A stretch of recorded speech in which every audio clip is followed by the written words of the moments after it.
యెహోవా ఈ నూతన సంవత్సరంలో నిన్ను విడిపించబోతున్నాడు. అవమానం నుంచి కావచ్చు, ఆర్థిక ఇబ్బంది నుంచి కావచ్చు, ఆర్థిక సమస్యల నుంచి కావచ్చు, అనారోగ్య సమస్యల నుంచి కావచ్చు, అపాయం నుంచి కావచ్చు, అపనిందల నుంచి కావచ్చు, అవమానం నుంచి కావచ్చు, దేవుడు నిన్ను విడిపించబోతున్నాడు. నీ జీవితంలో కొంతమంది శత్రువులు ఉన్నారు. ఆ శత్రువులు నీకు నెమ్మది లేకుండా చేస్తున్నారు. ఆ శత్రువు నీకు నిద్ర పట్టకుండా చేస్తున్నాడు, భయాన్ని పుట్టిస్తున్నాడు. ఎవరా శత్రువు?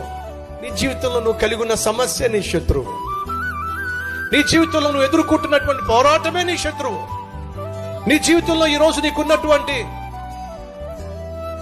ఏదైతే భయపెడుతుందో అదే నీ శత్రువు. అయితే దేవుడు అంటున్నాడు, నిన్ను నేను విడిపించబోతున్నాను.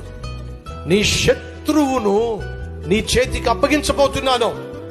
నీ దేవుడైన యెహోవా నిన్ను విడిపించుటకును, నీ శత్రువును నీకు అప్పగించుటకును నీ పాలెములో సంచరించును.